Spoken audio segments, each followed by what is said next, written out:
Okay. I think I will do all 3 videos in one video. Let's see, what shall the title be? Something like this. All 3 things. 1, how to check for bent rims for 1/10 of a cent. Well, the 1/10 of a cent will be the title of all 3 things at the end of all 3. At the end of all 3 things will be for 1/10 of a cent. But how to check for bent rims, to fix a $700 electrical short, and create an entire full car lift in a suitcase. All these things for 1/10 of a cent. So I'll make this quick because I have important things to not do. I was just on my way to eat lunch finally. It's like 12:30 at night. I got some errands and stuff done today, admittedly. But let me knock this down, and I will do it all by description because that will be a lot less work. How to check tires. Let's start with something simple. There's a lot of people that say how to do it on YouTube. I've just taken all these tricks I've learned in the last day, thinking that this time, where's the thing? Is that my shadow? It's my fault. Can I complain about my own self? I've seen a lot of things about how to do it. Basically, you jack up the car, put it in neutral, block the front wheel so it doesn't roll away, especially if it's front wheel drive or whatever wheel drive you're jacking up the other wheel. God, this shadow's horrible. And it's me. It's my shadow. You jack up the car until the wheel's off the ground, the car's in neutral, but the emergency brake's on or not if it's back emergency brake. But you have things bolstering the other wheels, and you jack up one wheel, or at least 2 wheels, but not all 4.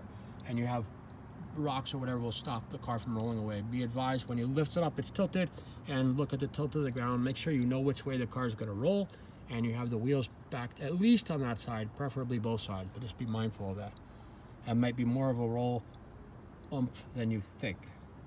There's the safety part of it, just in case no one's considered that. Make sure it's not going to roll away. Use your gravity common sense. Next, jack the car till the wheel's off the ground to said degree, maybe even a good chunk like 5 degrees. Put something the same level and put a ruler or something flat on it. This level thing that's got 2 dimensions, 2 edges, a flat thing, not just a pointy up thing. A flat thing to keep the ruler level. Put the ruler underneath. I've only taken these things and put them all together in the proper order to save people from working, because my theory is that enjoyness flows through easiness. Therefore, the easiest, laziest way is the best. I'll adapt to that my 1/10 of a cent $700 electrical fix, which we did the other day. It's also a true story. Blah, blah, blah. Let's get through this thing. And anyone who just wants this, you can just like X out the rest of this video when this is done. There are a lot of tricks. I put them all in order that's the most easy for the lazy person like myself. You jack up the thing, you have a thing like a coffee cup or whatever, and a ruler, one of those yardsticks or whatever, on top of the flat thing. And to start, not just check the rim, it can be the tire, if the steering wheel wobbles and you want to see if that's because you have an imperfect wheel tire situation, because that can cause a wobble, particularly if it's in the front, and for safety reasons to check the wheel and the tire too. You jack up the car, and you put the flat wheel thing right underneath and near the bottom of the tire so you can put your head down there and look. Or got a tall thing, put it up here, or kind of something. I'm sorry, the shadow, man. You put it up there. As long as it's held still and level right next to the tire and the wheel's in neutral, then you spin the wheel. That's another reason why I'm not doing this, because I get my hand all wheelity. Is that a word?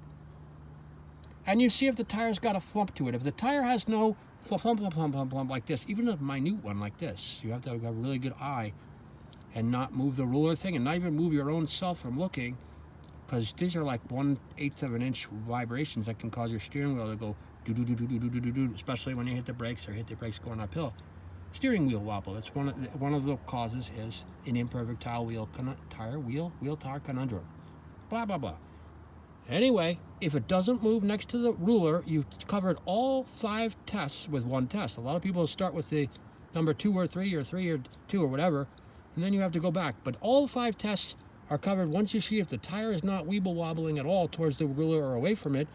Then you know it's not the rim bent, it's not the wheel bent. The tire doesn't need balancing or anything. If that doesn't work, and if there's a flumple, that's an official mechanical word. I'm sorry, none of you are experienced enough to know that word. Flumple, but Because you're talking to someone who really knows their stuff, apparently. You're listening, that is. Start with that first. That covers all 5 tests. If it doesn't have a flumple, then you've covered that entire wheel tire conundrum. Other people start with other things. They don't even cover all the tests. They don't cover tests 1 through 5. I just covered 1 through 5 quite easily, so I claim, with test number 0. Actually, test number 0 is if your steering wheel is wobbling or if there's any wobble.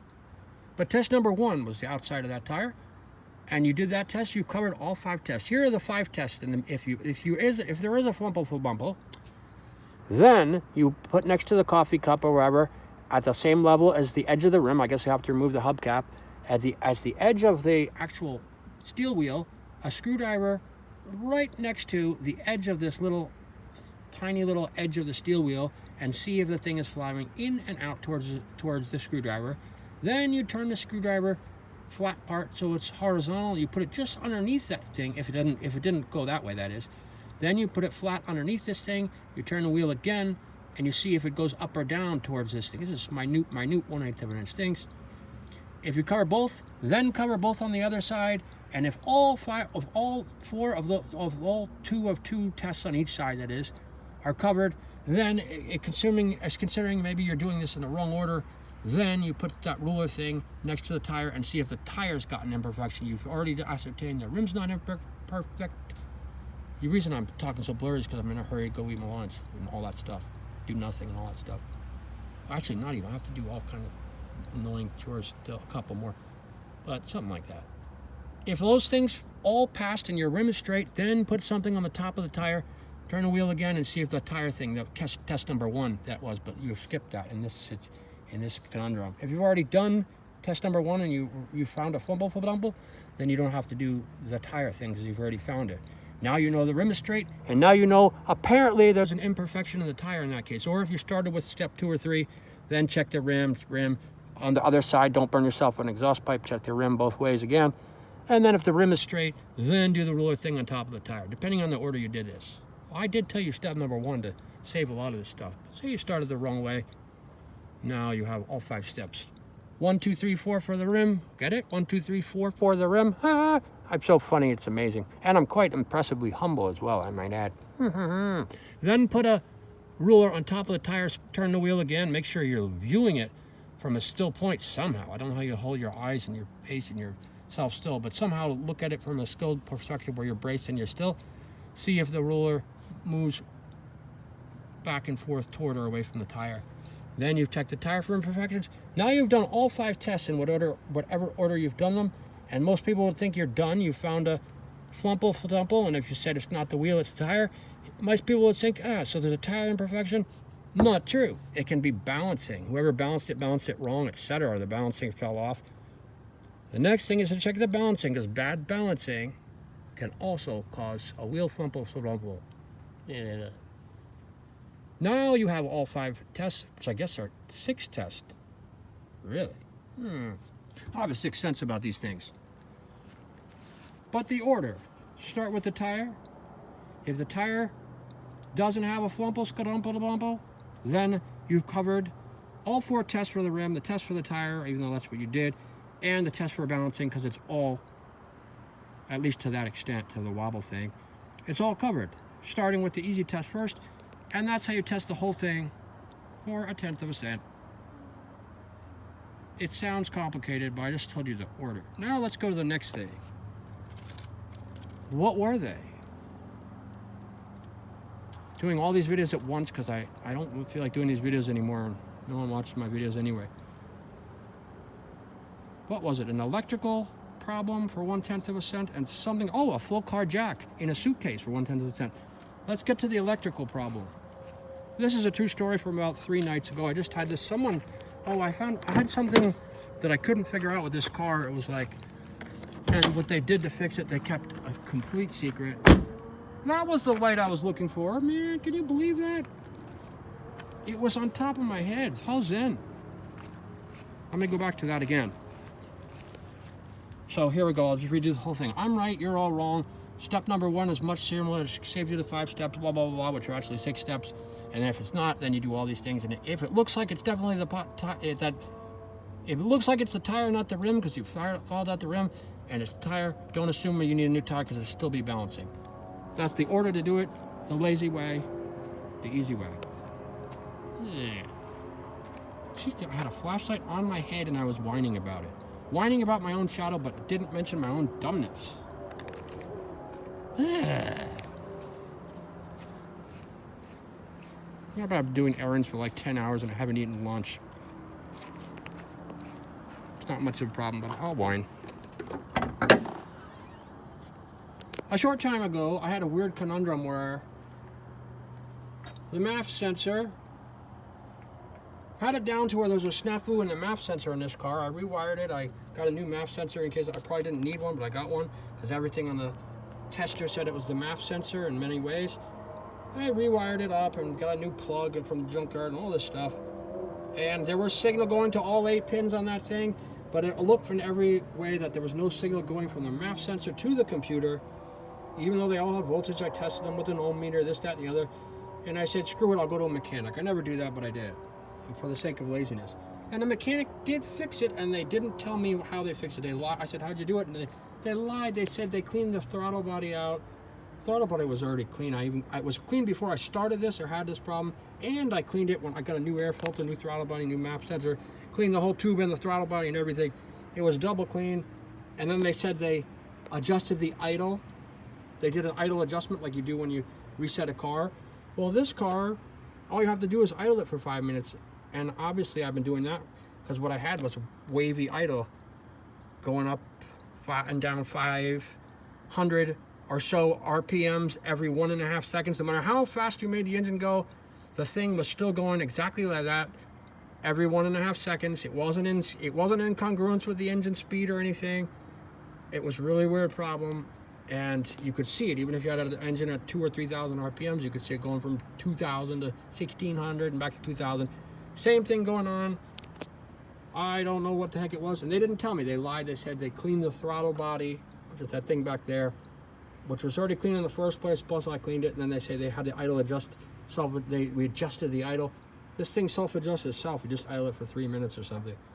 So they lied. They didn't want to tell me their Chinese secret. I don't blame them. You have to keep these things secret. It's money. And this thing back here, which I won't bother to point, the IA whatchamacallit valve, that is the same thing as the throttle speed position sensor next to the throttle body speed sensor. It's the same thing as the IA whatchamacallit C valve. It's a thing with 2 tubes that goes into the engine, or 1 tube actually. Just 2 different words for the same thing, so they can make people think they're stupid and they don't know anything. The dealers and stuff do that, have multiple parts and names for the same thing. It's a good little trick to scare people into going to the dealer or mechanic.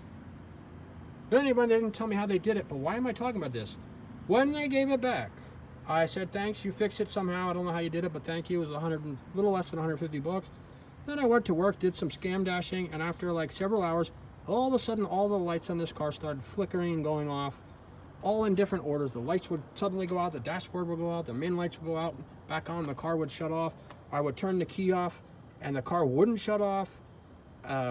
The weirdest thing, it's like a Christmas tree or something, going many different directions. This check engine light would stay on even when I turned the car off, or I would turn the car off, it wouldn't go off, or, a million different weird things. Twilight zone. I said, this is a weird electrical problem. Maybe it's a computer, maybe not. Couldn't start the car after it happened about 10 times or so. Luckily, I parked in a convenient place to take a break. And we were me and this cab driver, a limo driver, whatever. We were messing with it, and we couldn't figure out anything, nowhere to get the lights on, anything. I'm like, this is going to be like a $500-700 electrical repair. I'm going to have it towed to an electrician because I can't start it anymore at all, even though the battery's good. Of course, I checked the connections to the plus and minus and all that stuff. I looked at the fuse box, but I said, this is a weird electric problem. About as weird as that thing with the idle, but a different one. And I noticed before there was a weird thing where the car wouldn't start. There was a weird thing where the IAC valve, intake air control valve, that thing that I said is this another name for the throttle body speed sensor. That thing had a little talk to it, and the one time I tried to jump start this car, apparently it didn't need a jump start, but it kept going tuck, tuck, tuck, tuck, tuck, tuck, tuck, tuck, until I disconnected the negative and then I put it back, and then it was reset again. I could try to start it again.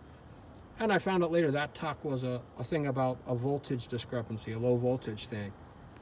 So that had happened a few days ago. But this whole thing, this electrical problem, which I later found out was a low voltage thing, came about that night suddenly, and it was just weird. All the headlights would shut off and shut on. The car was blinking like a Christmas tree and shutting off. I said, this shit, I'm gonna have to get a tow to the electrician and take an Uber home or walk 3 miles home. Blah, blah, blah. It's gonna be hundreds and thousands of dollars. The electrician's gonna roll me for several hours of labor, probably. And then all of a sudden, it's gonna be no work for a couple days. Ubers and Lyfts for a couple days or whatever. And by the time all that BS adds up, 4 hours electrician's time, $400, $100 for a tow, $100 for this, that, and the other, and all of a sudden it's going to be $700. So I ended up fixing it for 1/10 of a cent as always, or as usual. Can't say always. I pay the electrician $150 to find that weird electrical problem. So we're looking, we can't find anything. And then I get down to this wire. No, it's not this wire. My own flashlight is still not good enough. It's this minus wire that was coming down here and goes down the engine. And although nothing made any sound or any connection, the battery was not, I had checked the battery connections, of course, to see if they're plugged in strong, and they were. I went like this, and I heard over there a little tuck, tuck, and a little electrical click, click, and I'm like, wait, what was that? And he's like, I don't know. My friend was there too, and he goes, I don't know if it was my friend, whatever. He told me to make this video, though, so Dave, I made your video. And I don't know if you're my friend, because I don't need any friends, Dave, by the way, if you're wondering. I've seen past needing friends since I was like 5 years old or something.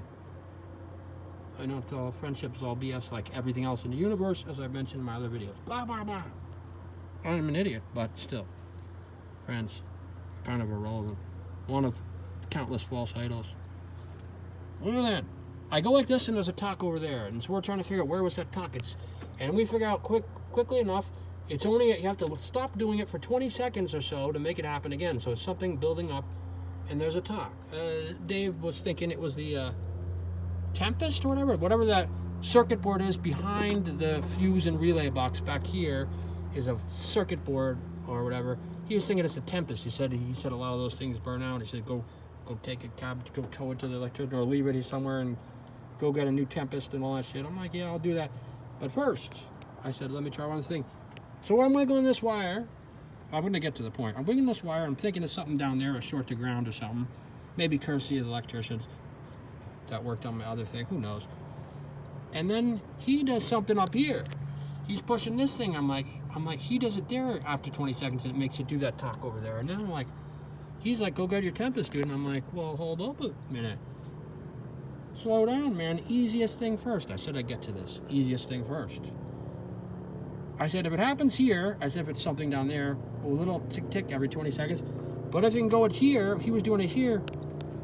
My own hat is blocking the flashlight. He was going chick-chick-chick. And it's like tick-tock, tick-tock. I'm like, well, then it's something between here and here. So I look at this, and there's 2 wires going. This hat, man, was ruining the video.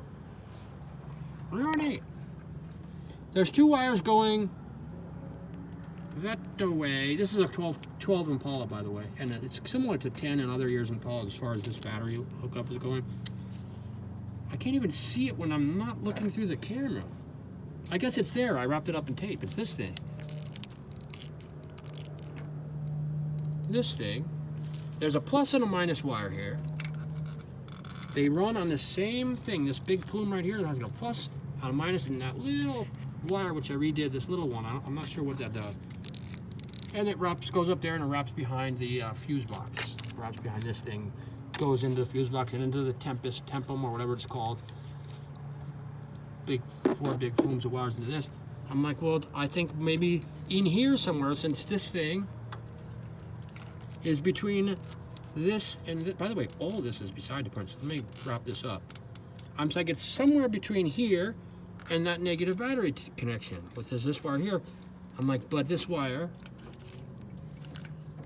although it's hard to get on camera, damn it, right, because this thing's in the way, this wire branches off like this, and there's a plus here, and this wire actually branches off, and there's a plus and a minus. Actually, that small minus and a big one of these 2 big minuses both go this way. And I'm like, I'm looking at this wire, I'm like, there's nothing.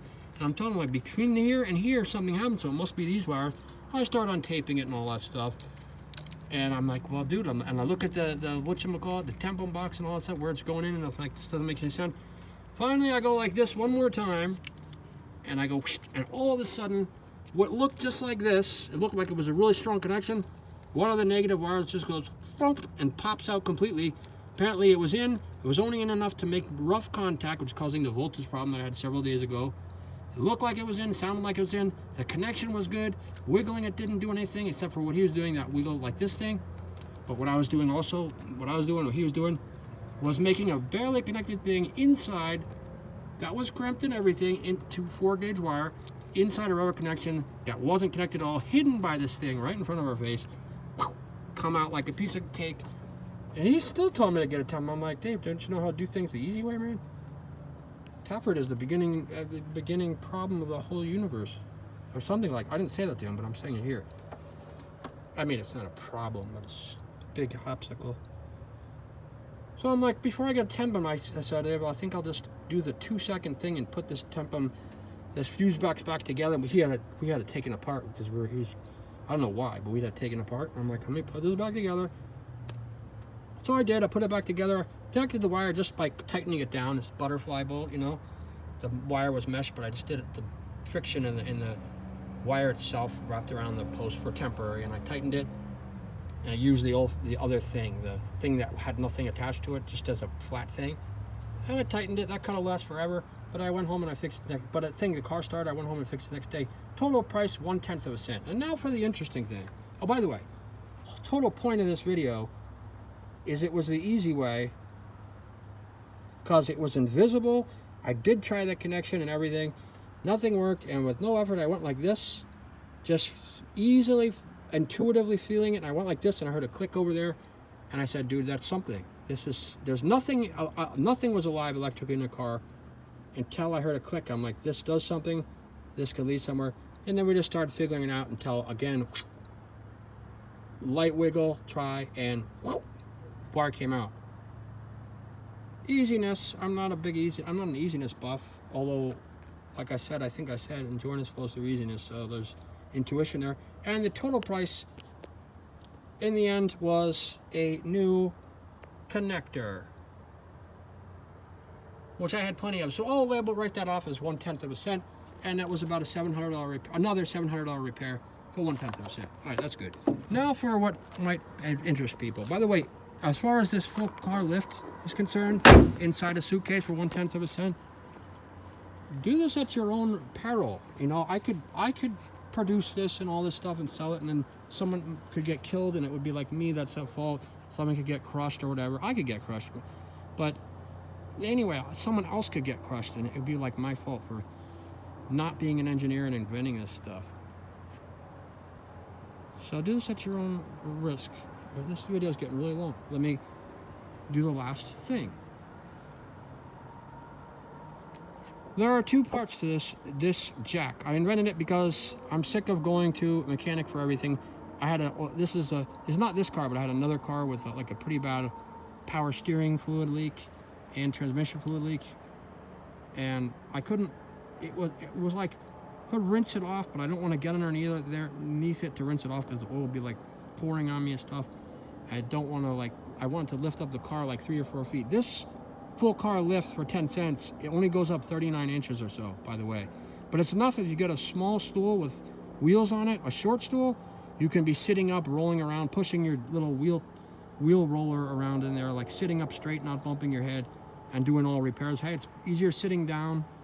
I think it's easier sitting down than standing up or lying down overall. It's the middle way, and there's much I could say about the middle way, but I won't bother. It's easier sitting down. You're not falling asleep. You're not using effort standing up. That's why people do office work sitting down, just for one example, I suppose.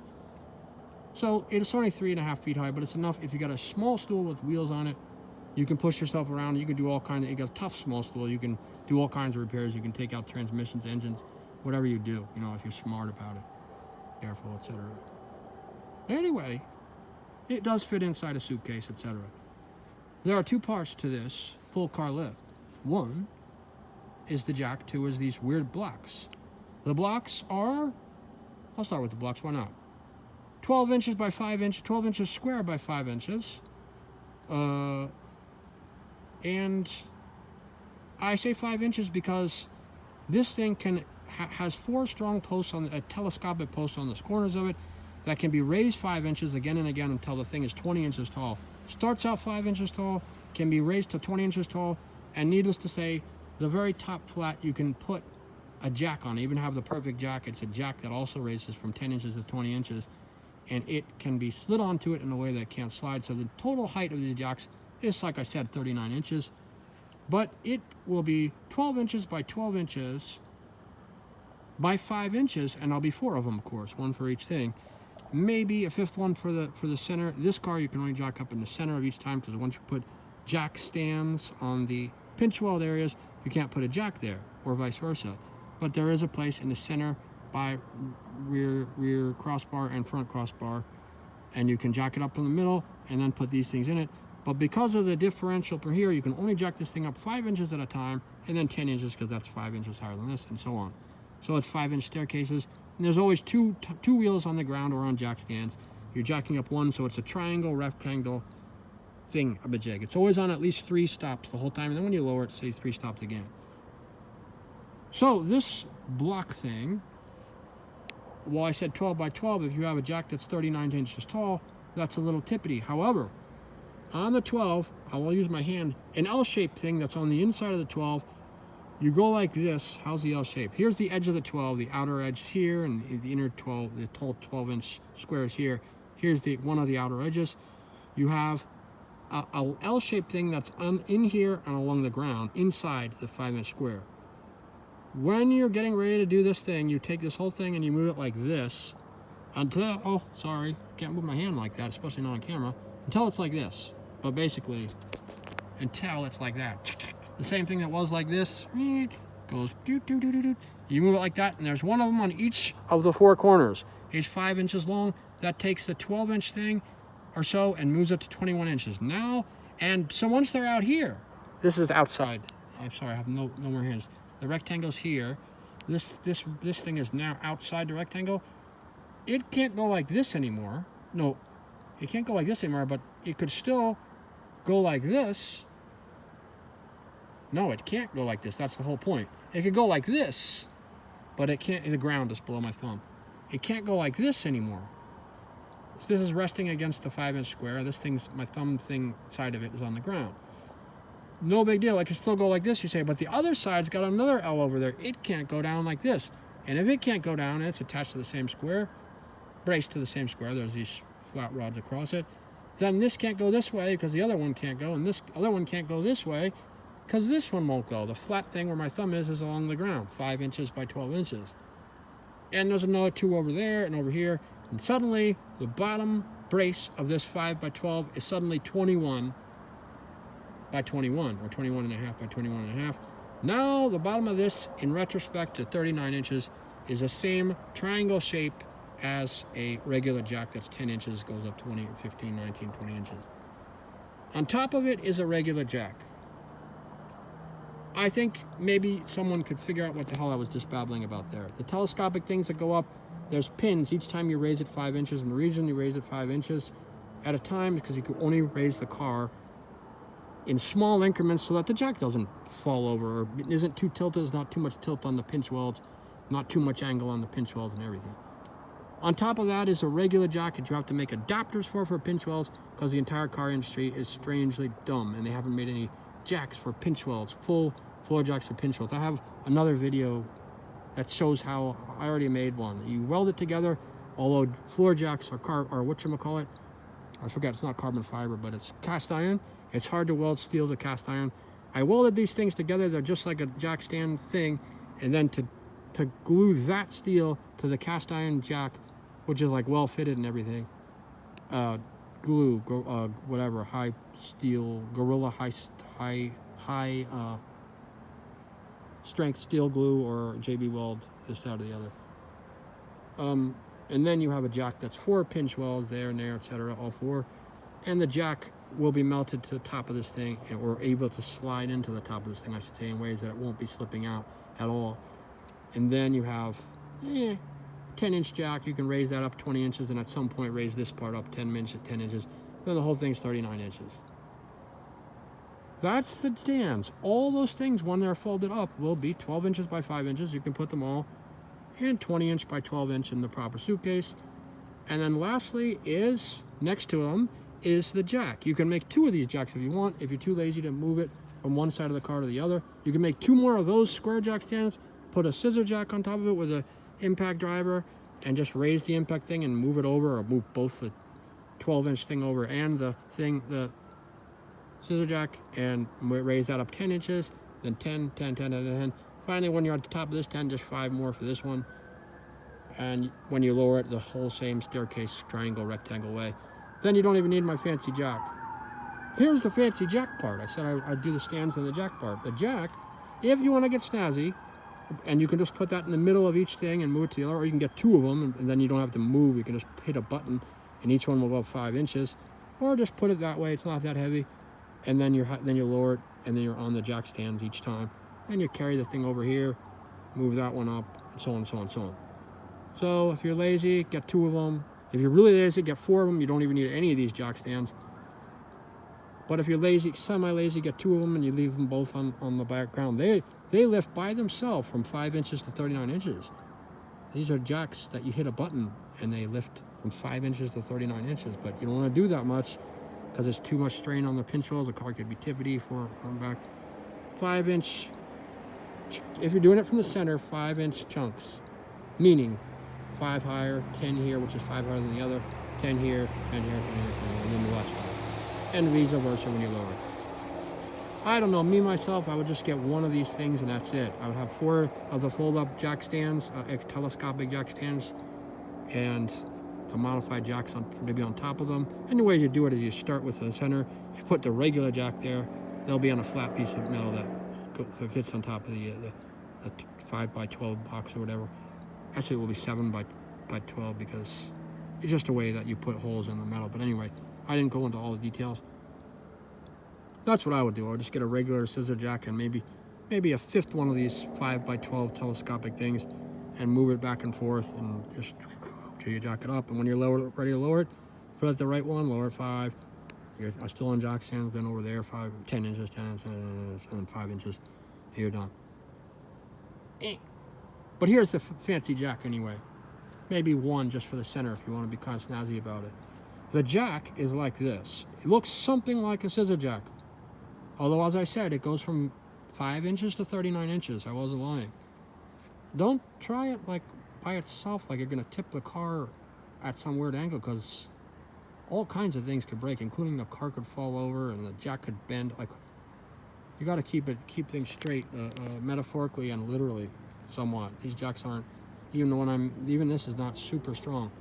This is a jack and jack stand, by the way. If you get 4 of them, and you have one plug that goes into 4 prongs, and you get a switch with 4 switches, you can literally raise the entire car sitting on your butt from 5 inches to 39 inches all at the same time, like a floor jack.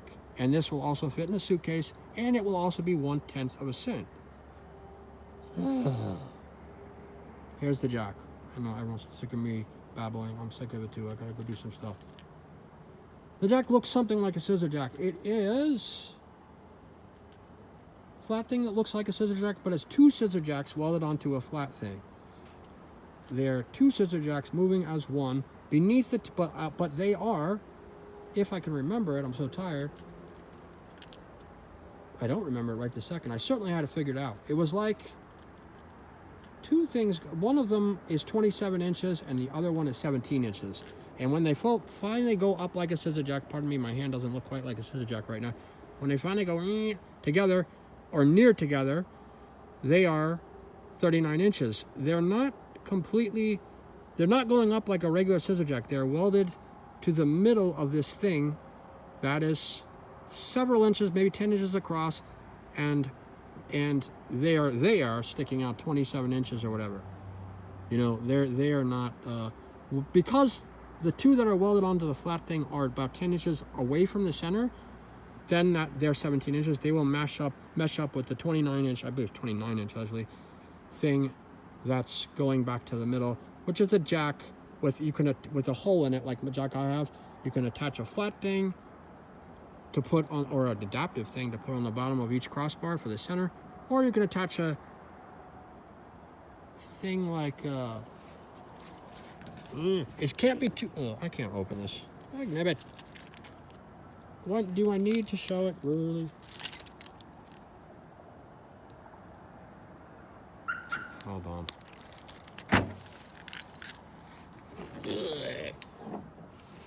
Look at that, it's buried. I can't get to that. Totally buried, man. Do I have to, really? It's not necessary, is it? That's like a million miles away. This is getting retarded.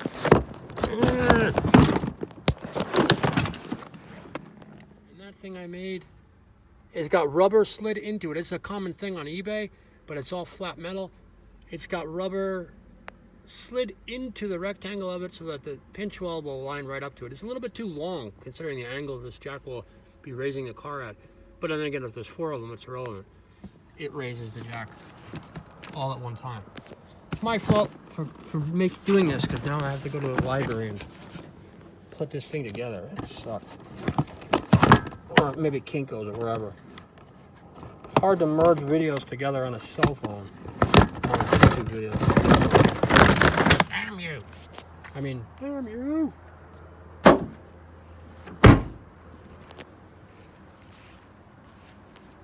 Why was I even babbling about that? You can have different attachments to the top of this double scissor jack that's connected to its own self.